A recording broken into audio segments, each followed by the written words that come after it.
We're on the verge of war with Iran. What the fuck is happening? All right, clip here from Tim Dillon, everybody.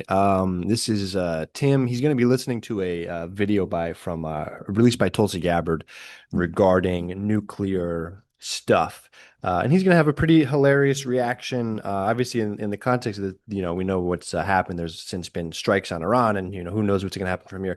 But Tim has several thoughts, and then we'll have a follow up to hopefully be able to give some context to this. But without further ado, here we have Tim Dillon. What is this, Tulsi? Is she warning the world about nuclear war again? Yeah, it's a statement she put out recently. Let's hear what she has to say. She's on the outs, though, I think. But let's see.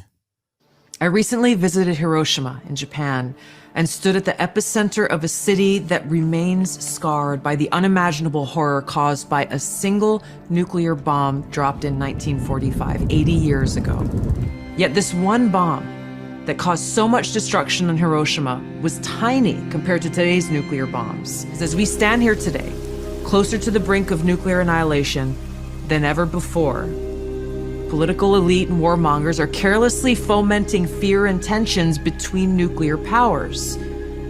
Perhaps it's because they are confident that they will have access to nuclear shelters for themselves and for their families that regular people Yeah, I mean, I like her, but what is this? Like, it's like you're in the thing now.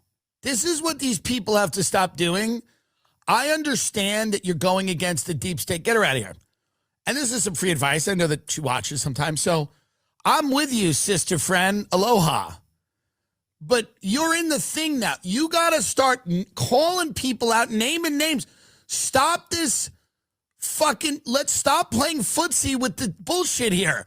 Who's trying to get us into the thing? Name. Everyone up there is tongue-tied. They got Cash Patel on Rogan going like, humana. What is the thing here? Like, do these people have names? Can you not say them? Do these people exist? You're in it now. You're in it. If people are trying to start a nuclear war, arrest them. Tell us who they are. I know it's more complicated than this, but here's the deal. You can't have the benefit of the doubt anymore if you're in the thing. I know. You go, that's a permanent government. They operate in the shadows. I know. But I cannot hear these ominous warnings from people in the fucking government.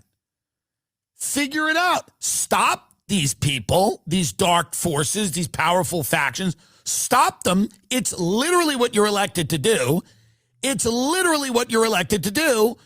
And our president, baby cakes, is about to go into Iran with Israel. And hopefully that works. But like, who are these dark can we shine some light on this? Because I'm just a little tired of like all of these people that got elected and they just can't say anything. They just can't speak and can't utter anything, and they're all probably terrified. Maybe they'll get killed, but that's your job. If you're going to get whacked for saying the truth, you better say the truth and get whacked. That's what you got elected to do. You didn't get elected to write a book or to go out clubbing or whatever the hell you're all doing. You didn't get elected to go on Don Jr.'s podcast. You got elected to tell us what the fuck was going on. So you either don't know what's going on, and that's okay, then shut up. Or if you know what's going on and you, for whatever reason, cannot tell everybody, then shut up as well. Come to us with something. You need to have something, and it's starting to feel really shady. And it's starting to feel like, the more and more I think about everything, and the more and more like you sit back and you take all the facts in, and there's millions of things you don't know and won't know and will die never knowing. But the things that you do know, you have to sit back and a picture begins to emerge in your head of this kind of theater that's happening. It's like a show, kind of theatrical, but it doesn't feel real. And it feels like the people in there, for whatever reason, are either unwilling useful idiots who are being used by other people, or they're complicit in participating in whatever this is. I don't know. I'm not saying that about Tulsi. I like Tulsi, but I'm saying like when Bongino and Cash and all these people are out that are supposedly, they have the keys to the kingdom and yet they don't. And what are we all supposed to do here? What are people supposed to do? Just go on vibes and like red hats are fun, or I'm happy that somebody with some chick with a dick isn't beating the girl in the swimming race. Okay, I'm happy about that, but then you come out and say there's forces pushing for nuclear. What? Name them. What are we doing? This is what you people were kind of elected to do, no?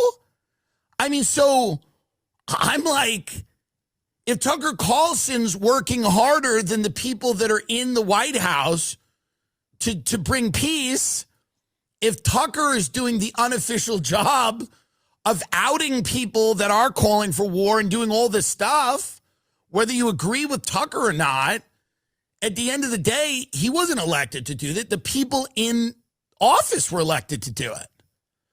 So if they're not going to do it, or if they can't do it, or if they're waiting to do it, whatever, I don't know. Again, I'm an outsider, but don't come out and deliver ominous messages like the world is closer to annihilation than it's ever been. People are stoking fear. Stop them. Stop them. I mean, there was an election in America because people didn't want that. People didn't want to go in that direction. That was a big reason the election happened. It's the craziest thing ever. We're close to annihilation because there's people that are stoking fears and pushing nuclear powers. Yeah. Good. Stop that. You were elected to stop that. Or tell us who they are and go, this fucker's saying this and we don't like this person now. Do I sound insane? I mean, you're listening, you're there. Do I sound crazy? No. I just don't understand. All these ominous messages from inside the castle. Tell us flash us a hand signal. Are you all captive? What the hell's going on? I mean, throw us a signal here. We're on the verge of war with Iran. What the fuck is happening? You people were elected to clean this shit up. I don't understand. Do Ukraine and Russia still blowing the shit out of each other? China's about to swallow Taiwan. I mean,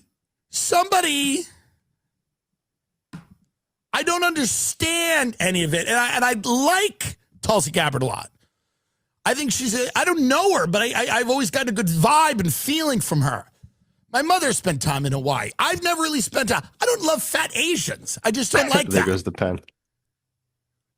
But it confuses me. There's no big conspiracy here. There's no big secret. There's no big conspiracy. What is, and Tim knows this to an extent. I don't have to lecture to Tim. He's being satirical and layered in the ways that he typically is. But he did support this regime, at least in the lead up. And he certainly was off a little bit off his base, in terms of understanding this. But 2 points. Number one, the money at the core of it is really controlling everything, the money and the influence. And so you have Israel lobby, extremely powerful, spent hundreds of millions of dollars on Trump's election campaign. And they are driving the policy in Trump's regime right now, which is essentially everything that we're seeing is like the Israel wet dream. And so that explains that. And then on the other side of it is the military industrial complex and the neocon warmongers, which are all full of, which Trump has filled his regime with, including Marco Rubio, who's the Secretary of State, and everyone else as well. Tulsi Gabbard doesn't really have a lot of power or sway in that. She's still sort of on the outside looking in terms of like ideologically, or she's like a new Trumper. She was a Democrat forever. And so you have those dual forces, and then you have Trump, who's a vapid character who just sort of goes with the flow or goes with the wind or whatever it is that will make him feel better or even more, whatever will make him the most money, or enhance his power or influence or his his kids or his people in his inner circle or whatever. He's totally transactional. So he's getting all this money from the Israel lobby, from the military industrial complex, and he's part of that. Military budget's going up. It's not going down. They're not dismantling that. And he's getting himself more involved. And whatever's happening with this war is he's going to go along with, as we've seen so far. So that's what's happened. That's not to mention he's just a fascist at the end of the day. He is just a warmongering far right wing fascist, and this is always the trajectory that he was going to go on. He's not a peaceful guy, but at the end of the day, give the guy control of the bombs, he's going to use them. He did it in his first term.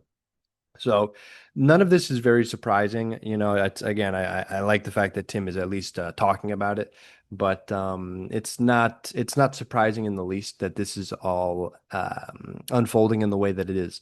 So it's unfortunate.